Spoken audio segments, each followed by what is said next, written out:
We the Phoenix. அடிப்படை உரிமைகள் வந்து பகுதி 2 வீடியோ பார்க்க போறோம். இதுல வந்து ஃபர்ஸ்ட் வீடியோல வந்து 14 to 18 வரைக்கும் பார்த்தோம். இப்போ வந்து 19 to 22 வரைக்கும் இந்த வீடியோல கண்டினியூ பண்றோம். ஸோ இது வந்து சுதந்திர உரிமைகளை பத்தி சொல்லுது. Article 19 to 22. இந்த சுதந்திர உரிமைகள் வந்து இந்திய அரசியல் சட்டத்தில் மிக முக்கியமான ஒன்று. ஏன்னா ஆர்டிகல் 358 பயன்படுத்தும் போது, அதாவது நெருக்கடியின் போது ஆர்டிகல் 358 படி இந்த 19 மட்டுமே நிறுத்தி வைக்க முடியும், 19 மட்டுமே செயலற்று போகும். ஸோ வந்து இந்த 19 வந்து மிக முக்கியமான உரிமையாக இருக்கனால ஆர்டிகல் 358 இது செயலற்று போக வைக்கிறாங்க. இருந்தாலும் சுதந்திர உரிமைகள் வந்து மொத்தம் எத்தனை இருக்குன்னு பார்த்தோம்னா 7 சுதந்திர உரிமைகள் தொடக்கத்தில் 1950 ஜனவரி 26 மொத்தத்தில் 7 சுதந்திர உரிமைகளை பற்றி குறிப்பிட்டிருந்தாங்க. அந்த 7ல் இப்போ என்னன்னா இந்த 19ல் 1F, ஓகேங்களா, 19ல் 1F மட்டும் இப்போ வந்து நீக்கப்பட்டிருக்கு. இதெல்லாம் வந்து 1ங்கிற நம்பரை ஆட் பண்ணிங்க, ஓகேவா. 19ல் 1A, 1B, 1C, 1D, 1E, 1F, 1G இது எல்லாமே வந்து 19 இருக்கக்கூடிய முக்கியமான சரத்துகள். இந்த 1F வந்து எதை பற்றி சொன்னால் சொத்துரிமை பற்றி சொல்லுது. இது சொத்துரிமை, நான் வச்சுங்க சொத்துரிமை. இந்த சொத்துரிமை வந்து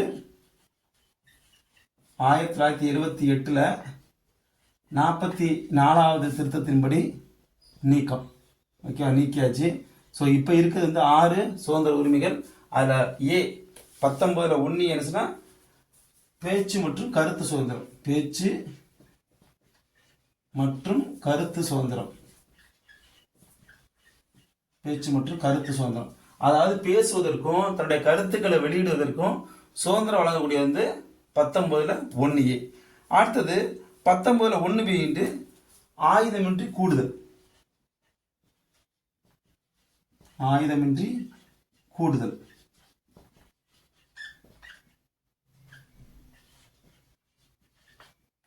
ஆயுதம் இல்லாம அனைவரும் ஒரு இடத்துல கூடுவதற்கு இந்த சட்டம் வந்து இந்த 19ல் 1B வந்து அனுமதிக்குது. அடுத்து வந்து 19ல் 1C கழகங்கள் சங்கங்கள் அமைக்க அனுமதி.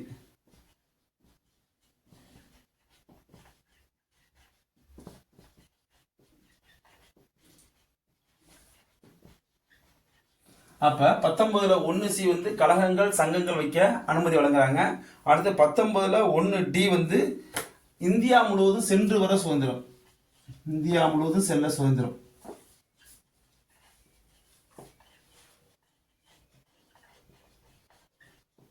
அப்ப இந்தியா முழுவதும் செல்ல சுதந்திரம் அளிக்கக்கூடிய சரத்து வந்து 19ல் 1D.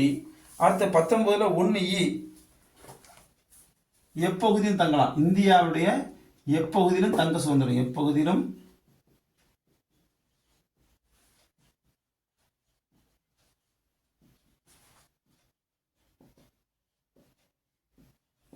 அதே வந்து இந்தியாவுடைய எப்பகுதியும் தங்கலாம். 19ல் 1G வந்து அங்க தொழில் மற்றும் பணி வணிகம் செய்ய சுதந்திரம், தொழில் செய்யலாம், பணிக்காக நீங்க போகலாம், வணிகம் செய்யலாம். ஸோ இதை எப்படி ஞாபகம் வச்சுக்குதுன்னா, முதல்ல வந்து பேசுகிறோம், கருத்துக்களை வெளியிடுறோம். இரண்டாவது வந்து அமைதியாக வந்து கூட்டத்தை கூட்டுறோம். கூட்டின உடனே அந்த கூட்டத்தை பார்த்துட்டு நம்ம வந்து ஒரு சங்கம் அமைக்கிறோம். அந்த சங்கத்தை என்ன பண்ணுறோம்னா அந்த சங்கத்தை வந்து இந்தியா முழுவதும் சென்று பரப்புகிறோம். அப்போ வந்து என்ன பண்ணோம், இந்தியாவில் ஏதோ ஒரு இடத்துல தங்குறோம். தங்கும்போது அங்கே வந்து தொழில் பணி வணிகம் மேற்கொள்கிறோம். ஸோ அதான் வந்து 6 வகையான சுதந்திரங்கள். இதில் வந்து 7வது சுதந்திரமான சொத்துரிமை வந்து நீக்கப்பட்டாச்சு 1978 44 திருத்தத்தின் மூலம். அப்போ பேச்சு மற்றும் கருத்து சுதந்திரம் 19ல் 1A, ஆயுதமின்றி கூடுவதற்கான உரிமை வந்து 19ல் 1B, கழகங்கள் மற்றும் சங்கங்கள் அமைக்க அனுமதி வந்து 19ல் 1C, 19ல் 1D வந்து இந்தியா முழுவதும் செல்வதற்கு, 19ல் 1 வந்து இந்தியாவில் எந்த பகுதியிலும் தங்கலாம், 19ல் 1 வந்து தொழில் பணி வணிகம் செய்யறதுக்கு அனுமதி. ஸோ பேச்சு மற்றும் கருத்துக்களை வெளியிடலாம், கூட்டத்தை கூட்டலாம், சங்கத்தை அமைக்கலாம், இந்தியாவில் எங்கே வேணாச்சும் போகலாம், அங்கேயே தங்கலாம், தங்கி தொழில் வணிகம் செய்யலாம். ஸோ இதான் வந்து இதுக்கான ஒரு ஷார்ட்கட், அவ்வளோதான். அடுத்து வந்து ஆர்டிகல் நம்பர் 20. ஆர்டிகல் 20, ஓகேவா. ஆர்டிகல் 20 வந்து குற்றம் சாட்டப்பட்ட நபர்களுக்கான உரிமை, குற்றம் சாட்டப்பட்ட நபர்களுக்கான உரிமை, குற்றம் சாட்டப்பட்ட நபருக்கான உரிமை. இது வந்து சுதந்திர உரிமையில வரக்கூடியதான். இது வந்து ஆர்டிகல் 20ல குறிப்பிடுறாங்க. சரி, இதுல ஒரு குற்றம் சாட்டப்பட்ட நபருக்கு என்னென்ன உரிமையெல்லாம் இந்த சரத்து வழங்குது அப்படிங்கிற பத்தி தான் இது குறிப்பிடுது. இதுல இருந்து என்ன சொல்றாங்கன்னா, ஃபர்ஸ்ட் வந்து மிக முக்கியமான வந்து ஒரே குற்றத்திற்காக 2 தண்டனை வழங்குவதை தடை செய்யுது. அப்போ ஒண்ணு வந்து இதுல என்ன, ஒரே குற்றத்துக்கு இரட்டை தண்டனை தடை செய்யுது. ஒரே குற்றத்திற்கு இரட்டை தண்டனை, ஒரே குற்றத்திற்கு இரட்டை தண்டனை.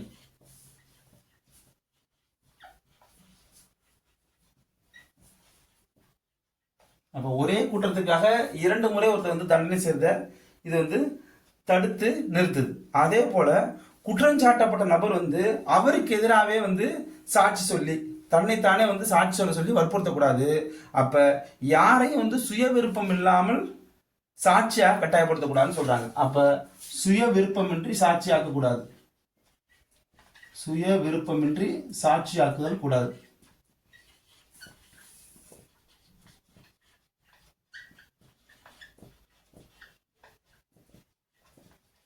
சுய விருப்பமின்றி சாட்சியாக்க கூடாது. சரி, 2 பாயிண்ட் பார்த்துச்சு. அடுத்தது 3வது வந்து முக்கியமானது, குற்றம் செய்யப்பட்டவர் வந்து அந்த குற்ற காலத்துல என்ன சட்டம் இருந்துச்சோ அந்த சட்டத்தின் அடிப்படையில் தான் வந்து தண்டிக்கப்படணும். அப்ப குற்றகால சட்டத்தின் அடிப்படை தண்டித்தல், குற்ற காலத்தில்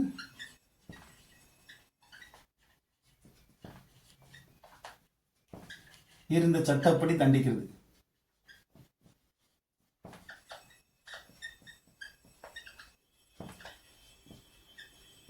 தண்டனை. ஓகேவா?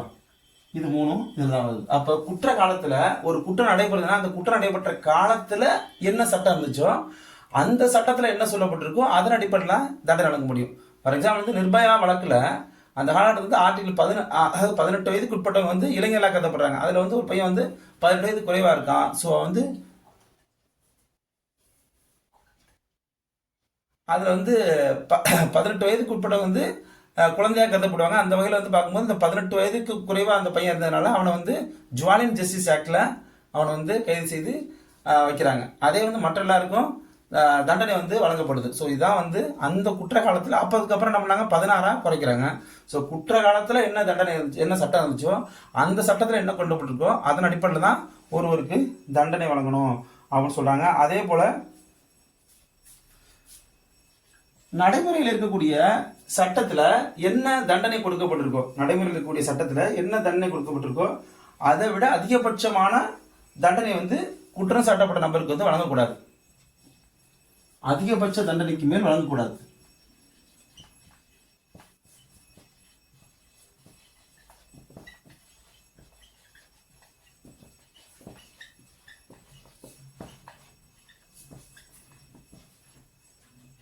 ஓகே, இந்த 4 தான் குற்றம் சாட்டப்பட்ட நபர்களுக்கான உரிமையா நம்ம கருதுறோம். சரி, ஓகே, இந்த 4 ஒரு தடவை நான் சொல்றேன்.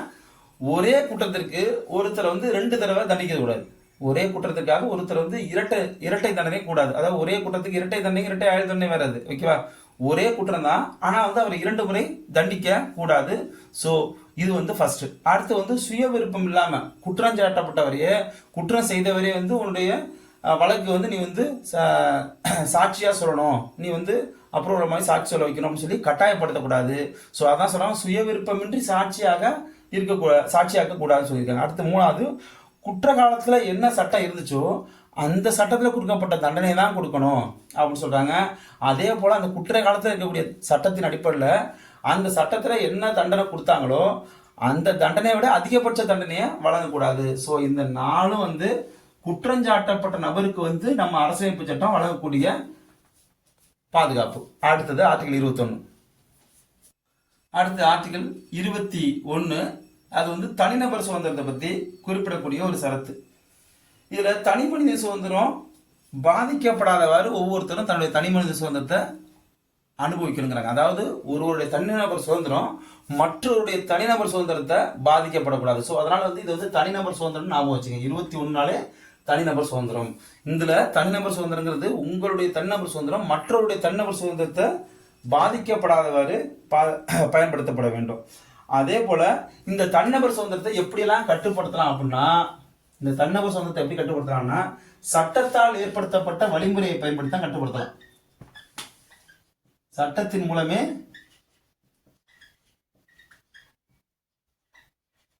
கட்டுப்படுத்தலாம். ஓகேவா? சட்டத்தின் மூலமே கட்டுப்படுத்தலாம். ஸோ அதனால இதை வந்து நீங்க என்ன பண்ணணும், நிறுத்தி வைக்கவே முடியாது. என்ன காரணம்னா 20, 21 எந்த சமயத்திலையும் நம்ம வந்து நிறுத்தி வைக்க முடியாது. அதான் வந்து குற்றஞ்சாட்டப்பட்டவர்களுக்கான பாதுகாப்பும் தனிநபர் சுதந்திரத்தையும் நம்ம எந்த காரணத்தை கொண்டு நிறுத்தி வைக்க முடியாது. வேணா இதை வந்து கட்டுப்படுத்தி வைக்கலாம், சில சட்டங்களை ஏற்படுத்தி இதை வந்து இதனுடைய கட்டுப்பாட்டை விதிக்கலாம் மொழி, இதை வந்து நம்ம நிறுத்தி வைக்க முடியாது. ஸோ அதே போல வாழும் சுதந்திரத்தை பத்தி சொல்லுது. வாழும் சுதந்திரத்தை பத்தி சொல்லுது. வாழும் சுதந்திரம் இதெல்லாம் வந்து அவங்களுடைய குடிநீரை பெறுவதற்கு, சுத்தமான குடிநீரை பெறுவதற்கு, சுத்தமான காற்றை பெறுவதற்கு, சுத்தமான சூழலை பெறுவதற்கு எல்லாத்துக்கும் உரிமை உண்டு அப்படின்னு சொல்லியிருப்பாங்க. சுத்தமான காற்று, இது வந்து குரூப் 4 2019 குரூப் 4 கேட்ட கேள்வி.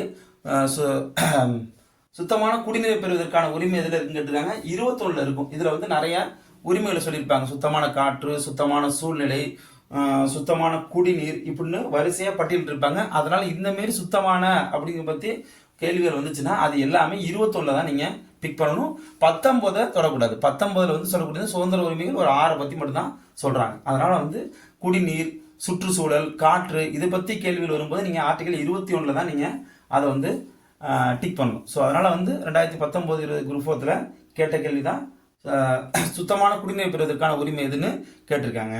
சரி, அடுத்து வந்து இது வந்து வாழும் சுதந்திரம். வாழும் சுதந்திரத்துல எது அடங்காதுன்னா நம்மளுடைய சாவதற்கான உரிமை உள்ளடக்காது. சாவதற்கான உரிமை இல்லை.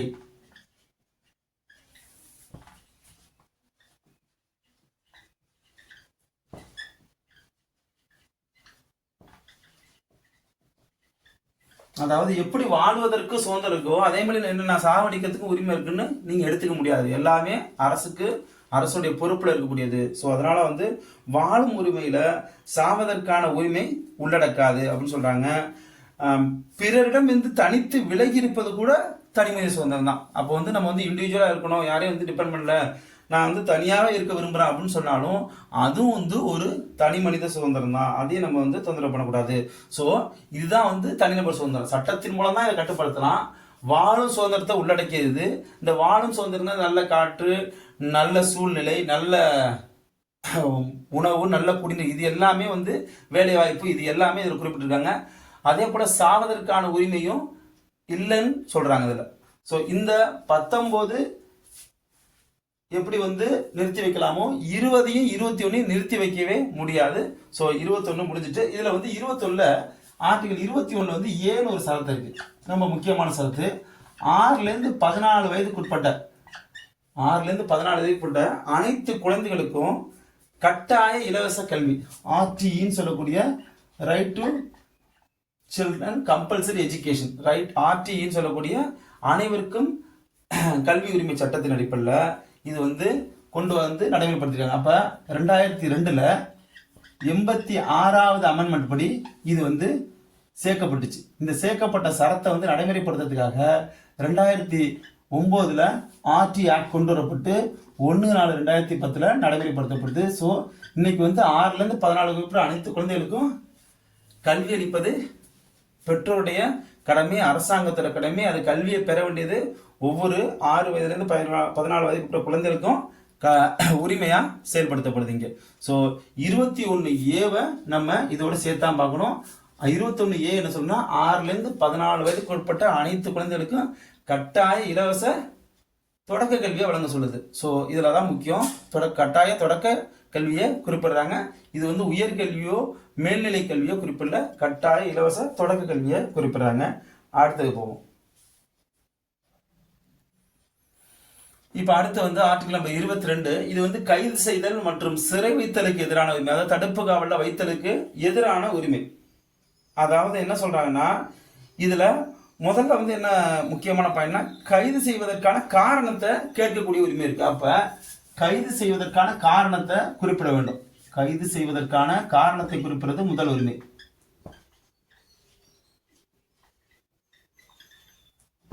காரணத்தை தெரிவித்தல்,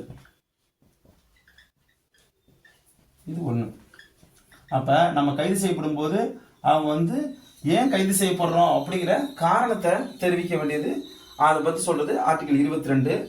அதே போல விசாரணையின்றி கைது செய்யக்கூடாது. யாரையுமே என்ன சொன்னாங்க, என்ன பண்றாங்க, விசாரணையின்றி கைது செய்யக்கூடாது. விசாரணையின்றி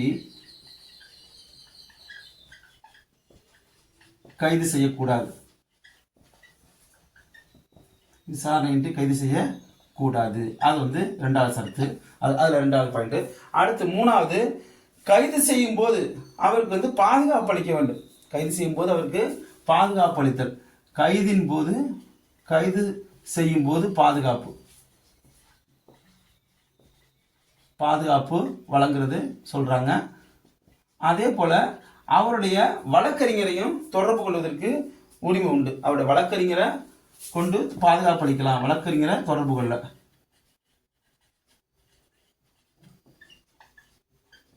ஓகேவா, வழக்கறிஞர் தொடர்பு கொள்வதற்கும் இதுல உரிமை உண்டு. ஸோ கைது செய்வதற்கான காரணத்தை தெரிவிக்கணும். யாரையும் விசாரணை இல்லாம கைது செய்யக்கூடாது. கைது செய்யும் போது பாதுகாப்பு அளிக்கணும். அவருடைய வழக்கறிஞர் தொடர்பு கொள்ளலாம். அதே போல கைது செய்து 24 மணி நேரத்துல நீதிமன்றத்தை 24 மணி நேரத்துக்குள் நீதிமன்றத்தில் ஆஜர்படுத்தல்.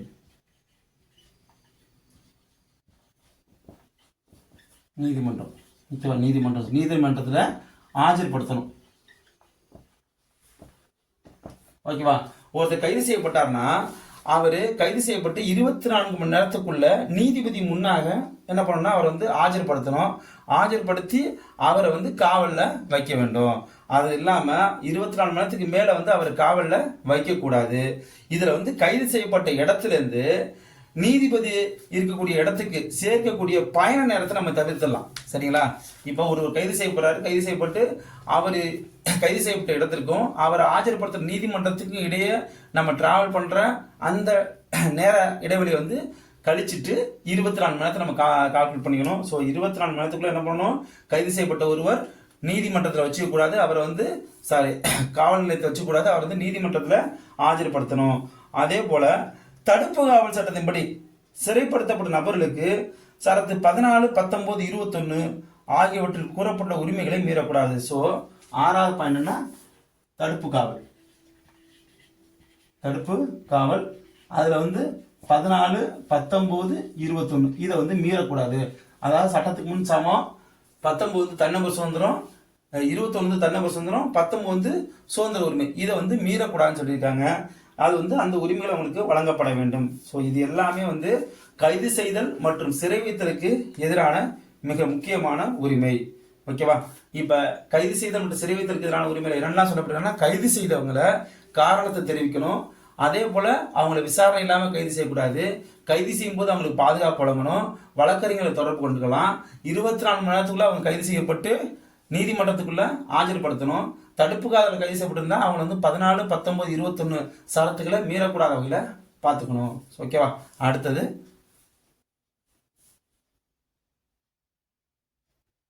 ஓகே. இப்போ நம்ம வந்து தடுப்பு காவல்னா என்னன்னு முதல்ல பார்ப்போம். ஏன்னா கடைசி அதில் பார்க்கும்போது தடுப்பு காவல் சட்டத்தின்படி கைது செய்யப்பட்டா அவங்க வந்து 14, 19, 21 அந்த உரிமைகள் வந்து மீறக்கூடாதுன்னு சொல்லியிருந்தோம். ஸோ தடுப்பு காவல்னா என்ன, யாரெல்லாம் தடுப்பு காவலுக்குள்ள வரமாட்டாங்கன்னா அந்நிய நாட்டு எதிரிகள்.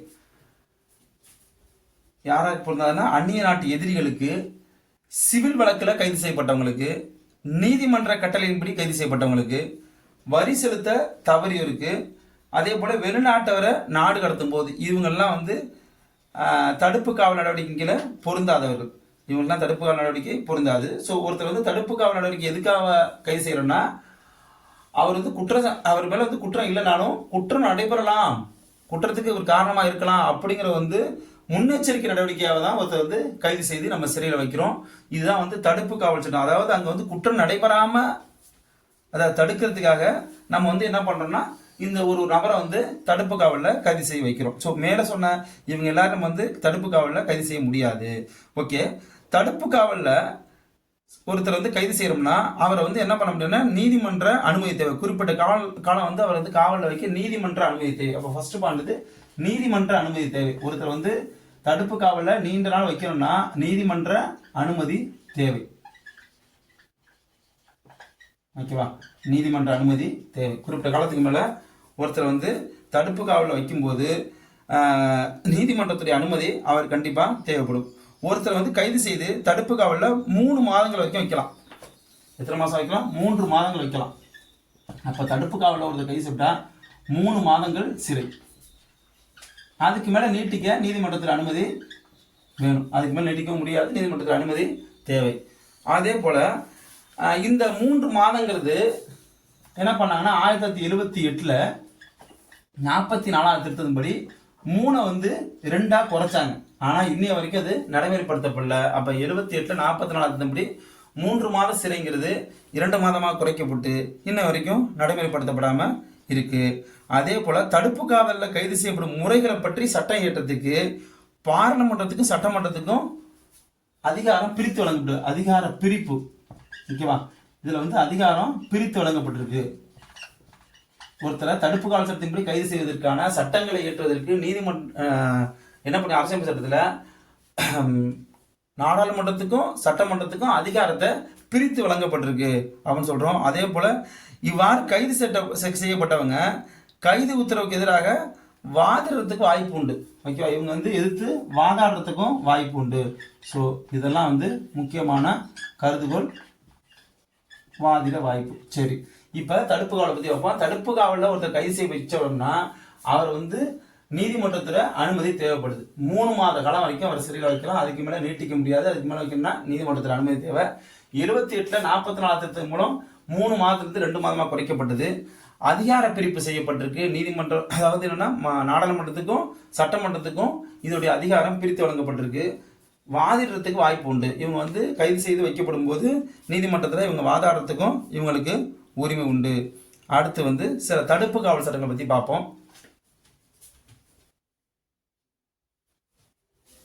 இப்ப சில தடுப்பு காவல் சட்டங்களை பத்தி பார்ப்போம். அதுல வந்து ஃபர்ஸ்ட் வந்து தடுப்பு காவல் சட்டத்தை பத்தி முதல்ல இயற்றப்பட்ட தடுப்பு காவல் சட்டம். இந்த தடுப்பு காவல் சட்டம் வந்து 1969 வரைக்கும் நடைமுறை இருந்துச்சு. ஆக்சுவலா என்ன சொல்லுவாங்கன்னா பிரிவென்ஷன் டெட்டன்ஷன் ஆக்ட்னு சொல்லுவாங்க. 1950 வரைக்கும் இது PDA நாம வச்சுங்க.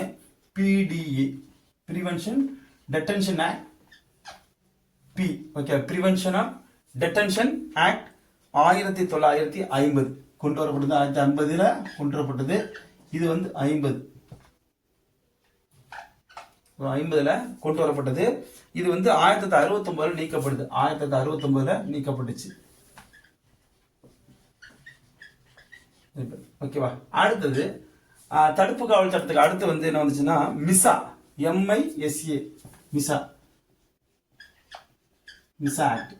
இந்த மிசாங்கிறது மெயின்டெனன்ஸ் ஆஃப் இன்டர்னல் செக்யூரிட்டி ஆக்ட்னு சொல்லுவோம். மெயின்டெனன்ஸ் ஆஃப் இன்டர்னல் செக்யூரிட்டின்னு சொல்லுவோம். அதாவது இது வந்து உள்நாட்டு பாதுகாப்பு நிர்வாக சட்டம். பாதுகாப்பு நிர்வாக சட்டம். இது வந்து 1971 கொண்டு வரப்படுது. 1971 கொண்டு வரப்பட்டு 1977 மட்டும் இது வந்து 1,75,000 பேரை இதில் கைது செஞ்சாங்க. இது 1978 ரத்து செய்யப்படுது. So MISA act maintenance of internal security act சொல்லுவோம். மெயின்டெனன்ஸ் ஆஃப் இன்டர்னல் செக்யூரிட்டி 71 வருது, 78 ரத்து செய்யப்படுது. இது மிசா கேட்பாங்க. MISA என்னன்னு அப்ரிவேஷன் இருக்கு. அடுத்து காஃபி போசோ, ஓகேவா?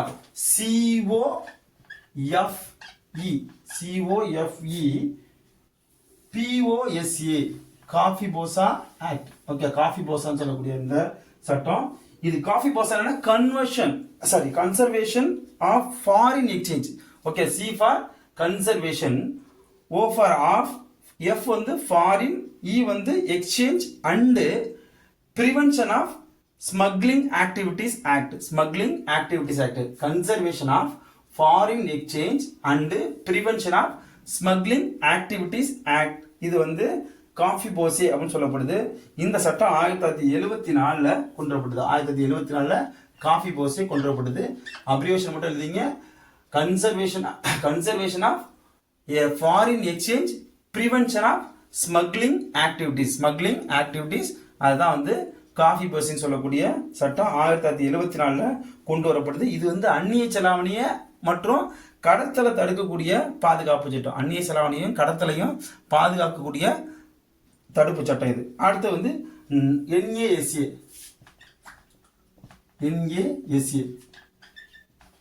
ஓகேவா. NASA சொல்றது வந்து நேஷனல் செக்யூரிட்டி ஆக்ட், NSA சொல்லுவோம், NASA கூட சொல்லுவோம். இதை வந்து இன்னும் ஷார்ட்டா வந்து NSA சொல்லி வச்சுக்கோங்க, அப்பதான் வந்து கரெக்டா இருக்கும். நேஷனல் செக்யூரிட்டி ஆக்ட் ஓகேவா. தேசிய பாதுகாப்பு சட்டம் சொல்லிட்டு NSA இது வந்து 1980 இயற்றப்பட்டுச்சு ஓகேவா. தேசிய பாதுகாப்பு சட்டம் நேஷனல் செக்யூரிட்டி ஆக்ட் வந்து 1980 கொண்டு வரப்பட்டது. அடுத்து BBM செகா, அடுத்த ஆக்ட் வந்து BBM Sega SECA Sega BBM Sega. இது வந்து the prevention of black marketing and maintenance of supplies of essential commodities act ஓகேவா. prevention of black marketing and maintenance of supplies of essential commodity act இது வந்து கொண்டு வரப்பட்டது 1980. So வருஷங்கள் கேட்க வாய்ப்பு இருக்கு, அப்ரிவேஷனும் பார்த்து வச்சுங்க. prevention of black marketing and maintenance of supplies of essential commodities act அதாவது என்ன, கள்ள வணிகத்தை தடுக்கிறதும் அத்தியாவசிய பொருள் விநியோகத்தும் மற்றும் பராமரிக்கிற சட்டம் தான் வந்து BBM செகாங்கிற ஆக்ட். அடுத்து வந்து தடா சட்டம், தடா TADA தடா சட்டம். அதுக்கடுத்து பொடா சட்டம். தடா சட்டம் வந்து 1985 கொண்டு வரப்படுது. இது 95 வரைக்கும் நடைமுறையில் இருக்கு. 85 to 95 தடா. இது என்ன abbreviation, terrorist and disruptive activities. Terrorist and disruptive activities இதான் வந்து அப்ரிவேஷன் ஓகேவா. டெரரிஸ்ட் அண்ட்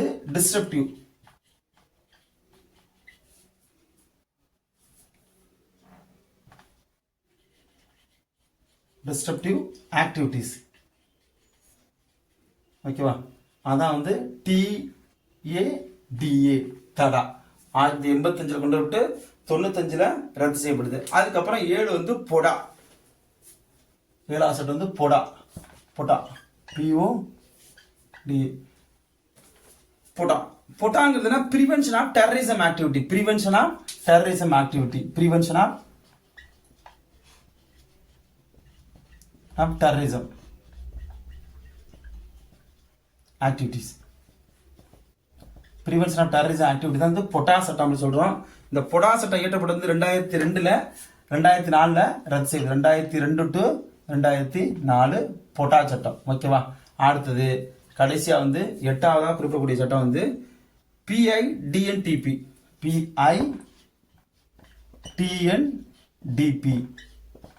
ஓகேவா. PINTNDP okay. இதோடைய கொண்டு வரப்பட்ட காலம் வந்து 1988. இதை வந்து அங்க சேர்த்துங்க, இந்த இடத்த கொண்டு சேர்த்துங்க ஓகேவா. அப்பதான் வரிசையா இருந்தது. PITNDP ஓகேவா. 1988 கொண்டு வரப்படுது. இது வந்து என்னன்னா போதைப் பொருளை தடுக்கிறதும் மணலை மாற்றும் பொருட்களை தடுக்கிறதுக்காக கொண்டு வரப்பட்ட சட்டம். போதைப் பொருளை தடுப்பதற்காகவும் மனநிலையை மாற்றக்கூடிய பொருட்களை தடுப்பதற்காக கொண்டு வரப்பட்ட சட்டம் PITNDP. அதாவது prevention of illicit traffic in narcotic drugs ஓகேவா. இந்த எண்ணு வந்து நாரகோட்டிக்ஸ் போதைப் பொருள், narcotic drugs and psychotropic substances. இது வந்து P வந்து சைக்கோட்ரோபிக் சப்ஸ்டான்சஸ் அப்படின்னு சொல்லக்கூடிய ஆக்ட் ஓகேவா. Prevention of illicit traffic in narcotic drugs and psychotropic substances act தான் PITNDP ஆக்ட் 1988. ஸோ இந்த 8 சட்டங்கள் ஒன்னு தடுப்பு காவல் சட்டம் 1950 69 ரத்து செய்யப்படுது. 2 மிசா வந்து 1971 கொண்டு வரப்பட்டு 78 ரத்து செய்யப்படுது. அடுத்து காஃபி போசி வந்து 1974 கொண்டு வரப்படுது. NSA ஆக்ட் வந்து 80 BBM செகா வந்து 1980 PITNDP 1988 தடா சட்டம் 85 to 95 பொடா சட்டம் 2002 2004. இதுல தடா பொடா ரெண்டும் அடிக்கடி கேட்கக்கூடிய கேள்வி. தடாவும் பொடாவும் அடிக்கடி கேட்கக்கூடிய கேள்வி. அதே போல மிசா சட்டமும் அடிக்கடி கேட்டிருக்காங்க, NSAவும் கேட்டிருக்காங்க. 1 2 3 4 இந்த சட்டங்கள் அடிக்கடி கேட்கிறது. அதெல்லாம் மற்ற சட்டங்களை பத்தி பெரிய அளவுல சொல்லல ஓகேவா. இது ரெண்டுக்கும் அப்ரிவேஷன் அடிக்கடி குரூப் 1 வரைக்கும் டிஸ்கிரிப்டிவை கேட்டிருக்காங்க. ப்ரிவென்ஷன் பொட்டாவுடைய விரிவாக்கம், தடாவோட விரிவாக்கம் அதெல்லாம் வந்து கேட்டிருக்காங்க. முன்னாடி வந்து 3 மார்க்ஸ் இருந்தப்ப, ஓகேவா. அதே போல் 6 மார்க்ஸ் இருந்தப்பையும் கேட்டிருக்காங்க குரூப் 1 ஓகேவா. அடுத்தது ஓகே, இப்போ வந்து சுரண்டலுக்கு எதிரான உரிமை சரத்து 23, 24 அடிக்கடி எக்ஸாமில் அடிப்படை உரிமை பற்றி கேட்கணும். இதெல்லாம் கேட்பாங்க. என்ன காரணம் கேட்டால் இது ரெண்டுமே குடிமக்களுக்கு மிக முக்கியமாக தேவைப்படக்கூடிய ஒரு சுரண்டலை வந்து தடுக்கக்கூடிய ஒரு உரிமை, ஓகேவா. அதான் சுரண்டலுக்கு எதிரான உரிமை. இது எல்லாமே இது வரைக்கும் பார்த்த உரிமை எல்லாமே நம்மளுக்கு கொடுப்பாங்க. இதுதான் வந்து எதிரான உரிமையா நம்ம பார்க்கப்பட வேண்டிய ஒரு உரிமை, ஓகேவா. சமத்துவ உரிமையோ, சுதந்திர உரிமையோ, அதே போல சமய உரிமையோ, பண்பாடு மற்றும் கல்வி கற்கும் உரிமையோ, அரசமைப்பு உட்பட்ட தீர்வான உரிமை, இது எல்லாமே நமக்கு கொடுக்கப்பட்ட உரிமை. சுரண்டல் மட்டும்தான் எதிரான உரிமை, எகைன்ஸ்ட் சொல்லக்கூடிய எதிரான உரிமையா பார்க்கப்படக்கூடியது, ஓகேவா. இப்ப இந்த சுரண்டலுக்கு எதிரான உரிமை வந்து என்னெல்லாம் செய்யறாங்கன்னா, கொத்தடிமை முறையை தடை செய்யறாங்க. ஆர்டிகல் 23 மிக முக்கியமான ஆர்டிகல். இது வந்து கொத்தடிமை முறையை தடை செய்யுது. கொத்தடிமை தடை, கொத்தடிமை முறை. அதாவது என்ன முக்கியமா இதுல தெரிஞ்சு வச்சுன்னா, கொத்தடிமை முறையில என்ன பண்ணணும்னா, சட்டவிரோதமா மனிதர்களை, பெண்களை, குழந்தைகளை வியாபார நோக்கில விற்பனை செய்கிறதோ அல்லது மனிதனை வந்து ஒரு வியாபார பொருளாக்குறது, அவங்க வந்து கட்டாய வேலை வாங்குறதோ, இது போல கொத்தடிமை முறையை வந்து தடுக்கக்கூடியதான் சரத்து 23. அப்போ வந்து மனித வியாபாரத்தை தடை செய்யக்கூடியதுன்னு எது எக்ஸாம்ல கேட்டா அது ஆர்டிகல் 23. அதே வந்து பெண்கள் மற்றும் குழந்தைகளை வந்து வியாபாரத்துல ஈடுபடுத்துறது, அவங்க வந்து வியாபார பொருளா விற்பனை செய்யறது அப்படிங்கிற மாதிரி தடை செய்யறது பார்த்தா ஆர்டிகல் 23. அதே போல பெண்களையும் குழந்தைகளையும் விபச்சாரத்தில் ஈடுபடுத்துறத தடை செய்யுது. விபச்சாரத்தில் ஈடுபடுத்துறத தடை செய்யுது.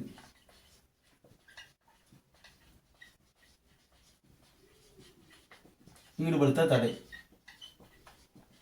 ஓகேவா. அதே போல இது வந்து இன்னொன்னு என்ன சொல்லுதுன்னா, பெண்களையோ குழந்தைகளையோ விபச்சாரம் போன்ற ஈடுபட வைக்கிறத தடை செய்து இந்த 23ஆம் சரத்து. அதே போல குறிப்பா வந்து இந்த சரத்தா வந்து தேவதாசி முறையை ஒழிப்பதற்கும் முக்கிய பங்காற்றுது. இந்த உரிமை வந்து குடிமக்களுக்கும் குடிமக்கள் அல்லாதவருக்கும் பொருந்தக்கூடிய, குடிமக்களுக்கு மட்டும் இல்ல, குடிமக்கள் அல்லாதவருக்கும் பொருந்தும். குடிமக்கள் அல்லாதவருக்கும் பொருந்தும், அல்லாதவருக்கும் பொருந்தும். ஏன்னா வந்து சட்டத்துக்கு முன்னாடி அனைவரும் சமன் சொல்லியிருக்கோம். அப்படிங்கிற பட்சத்தில் இந்த சுரண்டலுக்கு எதிராலுமே வெளிநாட்டவங்க வந்து அந்த மாதிரி மிஸ்யூஸ் பண்ணலாமான்னா பண்ணக்கூடாது. ஏன்னா இந்த உரிமை வந்து குடிமக்களுக்கும் பொருந்து மட்டும் இல்லை, குடிமக்கள் அல்லாதவருக்கும் பொருந்தக்கூடியது. இதே போல இந்த சட்டம் வந்து பிச்சை இடத்துல குற்றமாக்குறது, பிச்சை இடத்துல குற்றம் என குறிப்பிடுறாங்க. பிச்சை இடத்துல வந்து குற்றம் அப்படின்னு சொல்லக்கூடியது. கடைசியா வந்து கட்டாயமா வேறு வேலை வாங்கும்போது, இதுல வந்து கட்டாய வேலை வாங்கும்போது நம்ம என்ன பண்ணோம், சாதி மத இன வேறுபாட கட்டாய வேலை வேறுபாடு, கட்டாய வேலையில வேறுபாடு பார்க்கக்கூடாது. ஃபார் எக்ஸாம்பிள் வந்து நாட்டு நல பணிக்காக, நாட்டை பாதுகாப்பதற்காக, நாட்டினுடைய நலன் கருதி ஒரு பொது பணியில மக்களை கட்டாயமா வேலையில் ஈடுபடுத்துறோம். அப்ப ஈடுபடுத்தும் போது இந்த குறிப்பிட்ட இன மக்கள், இந்த குறிப்பிட்ட மத மக்கள் மட்டும் ஈடுபடுங்க, இவங்கெல்லாம் வந்து ஈடுபட வேண்டாம் அப்படின்னு நம்ம பிரிச்சு பார்க்க கூடாது. அனைவருக்கும் அதுல வந்து வேறுபாடு கட்டாம சம உரிமை வழங்கணும். ஸோ கட்டாய வேலை வேறுபாடு இருக்கக்கூடாது, கட்டாய வேலையில வந்து வேறுபாடு இருக்கக்கூடாது.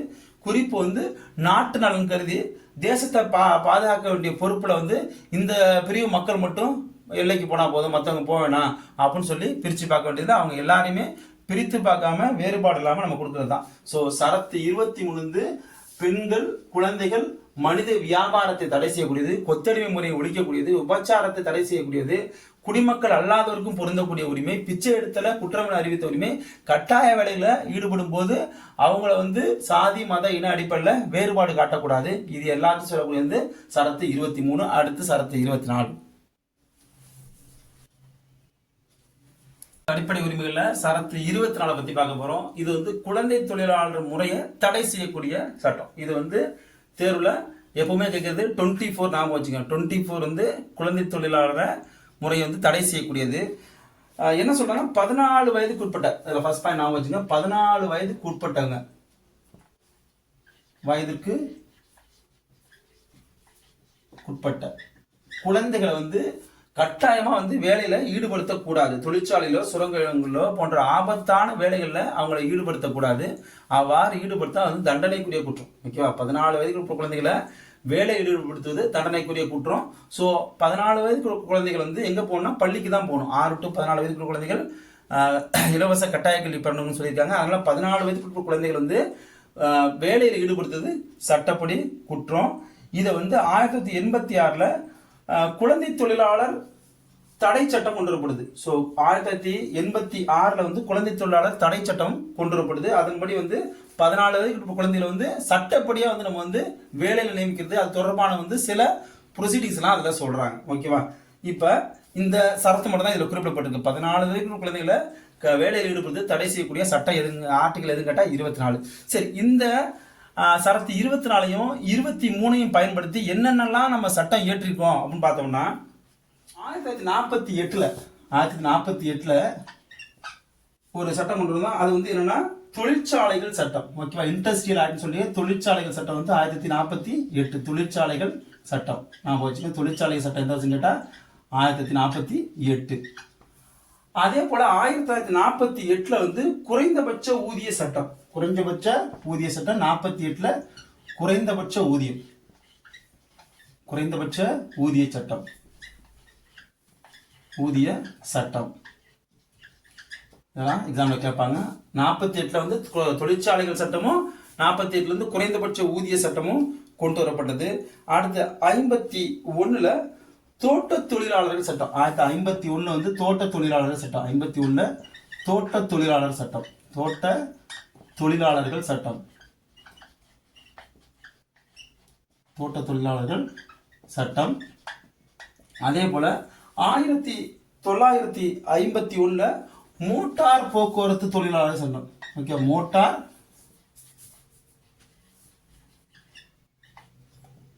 போக்குவரத்து தொழிலாளர்கள் சட்டம். மோட்டார் போக்குவரத்து, மோட்டார் வெஹிக்கிள்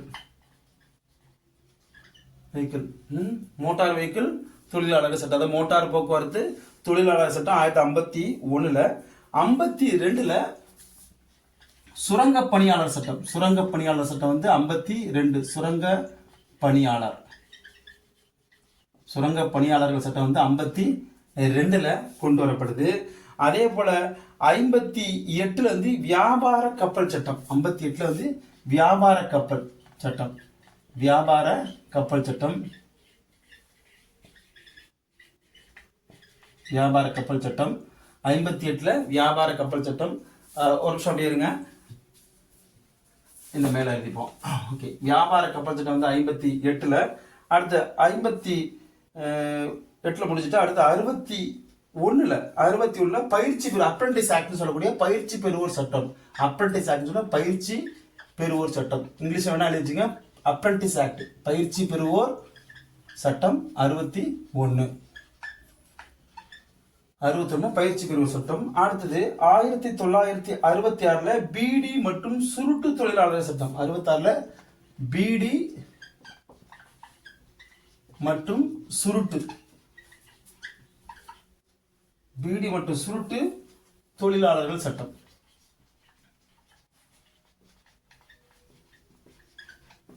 சட்டம் 1966ல. இறுதியா வந்து 66க்கு அப்புறம் வந்து 70ல வந்து ஒப்பந்த தொழிலாளர் சட்டம். 70ல வந்து ஒப்பந்த தொழிலாளர் சட்டம், ஒப்பந்த தொழிலாளர் சட்டம் 1970ல கொண்டு வரப்படுது. ஒப்பந்த தொழிலாளர் சட்டம் 1970. கடைசியா 76ல இன்னும் நிறைய சட்டங்கள் இருக்கு, நம்ம இன்னும் பார்த்துட்டே போலாம். 76ல இருந்து சம ஊதிய சட்டம், சம ஊதிய சட்டம், சம ஊதிய சட்டம். 86ல பார்த்தா குழந்தைகள் தொழிலாளர் தடை சட்டம். இது எல்லாமே வரிசை இருக்கு. ஸோ நம்ம இது வரைக்கும் போதும். பாருங்களேன், இதுல வந்து முக்கியமாக 48ல தொழிற்சாலைகள் சட்டம், அதே 48ல குறைந்தபட்ச ஊதிய சட்டம், 76ல சம ஊதிய சட்டம். 48ல குறைந்தபட்ச ஊதியம், 76ல சம ஊதியத்தை நம்ம கேட்க ஆரம்பிச்சிட்டோம். 51 வந்து 2 சட்டங்கள், ஒன்னு மோட்டார் தொழிலாளர், இன்னொன்னு தோட்ட தொழிலாளர். மோட்டார் தொழிலாளர், இன்னொன்னு வந்து தோட்ட தொழிலாளர், ரெண்டுமே 51. 52 வந்து சுரங்கப்பணி, 52ல சுரங்கப்பணி. 58ல வியாபார கப்பல், 61 வந்து பயிற்சி பிரிவு சட்டம் அப்ரண்டிஸ் ஆக்ட், 66 பீடி மற்றும் சுருட்டு பணியாளர்கள் தொழிலாளர் சட்டம், 70 வந்து ஒப்பந்த தொழிலாளர் சட்டம், 76 சம ஊதிய சட்டம்.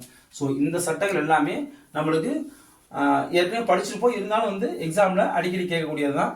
அப்போ தொழிலாளர் ஃபர்ஸ்ட் வந்து தொழிற்சாலைகள் சட்டம் வந்து 48, அதே வந்து குறைந்தபட்ச ஊதியமும் 48, 51 தோட்ட தொழிலாளர் மோட்டார் தொழிலாளர்கள், அப்போ அது ரெண்டுமே 51, 52 சுரங்க பணியாளர், 56 வியாபார கப்பல், 58 வியாபார கப்பல். அதே வந்து 61 அப்ரண்டிஸ் ஆக்ட், 66 வந்து பீடி சுருட்டு, 70 வந்து ஒப்பந்த தொழிலாளர், 76 வந்து சம ஊதிய சட்டம். ஓகேவா? இப்போ அடுத்த வீடியோல நம்ம வந்து ஆர்டிகல் 25 நம்ம பார்க்கலாம். இப்போ வந்து இதுல வந்து இந்த குழந்தை தொழிலாளர் சட்டம் சொன்னோம்ல, அந்த குழந்தை தொழிலாளர் சட்டத்துல முக்கியமா என்ன குறிப்பிடணும்னா அது குறிச்சு வச்சுங்க. குழந்தை தொழிலாளர் சட்டம் 86 என்ன சொல்லுதுன்னா, ஒருத்தர் வந்து குழந்தை தொழிலாளராக ஈடுபடுத்தும் போது அந்த ஈடுபடுத்துறவங்க அந்த பணியில நியமித்த அந்த முதலாளிக்கு வந்து 2 வருட சிறை, 2 வருஷம் பிரிசன்மெண்ட். ஓகேவா? சிறை தண்டனையும், அதே போல 50,000 ரூபாய் அபராதமும் விதிக்கப்படுது. 50,000 அபராதமும் விதிக்கப்படுது. இது எங்க குழந்தை தொழிலாளர் சட்டம் 1986 படி என்ன பண்றாங்க, 2 ஆண்டுகள் சிறை தண்டனையும் 50,000 அபராதமும் விதிக்கப்படுது. அதே போல குழந்தைகளை பாதுகாக்க 2005 என்பிசிஆர் சொல்லக்கூடிய NCPCR. ஓகேவா? NCPCR. ஓகேவா? தேசிய குழந்தை உரிமைகள் பாதுகாப்பு ஆணையம், தேசிய குழந்தை உரிமைகள் பாதுகாப்பு ஆணையம் 2005 அமைக்கப்படுது. இது எல்லாம் குழந்தைகளுக்காக மத்திய அரசாங்கம் கொண்டு வந்த முக்கியமான சட்டங்களும் ஆணையங்களும் ஆகும். ஓகேவா? இப்போ அடுத்த வீடியோவில் வந்து நம்ம ஆர்டிகல் 25 நம்ம பார்க்கலாம். தேங்க்யூ. இதுக்கு முன்னாடி உள்ள வீடியோ வந்து டிஸ்கிரிப்ஷனில் இருக்கும், அதை பார்த்து கண்டினியூ பண்ணுங்க. Thank you. Thank you for watching. Don't forget to subscribe, like, share, and comment.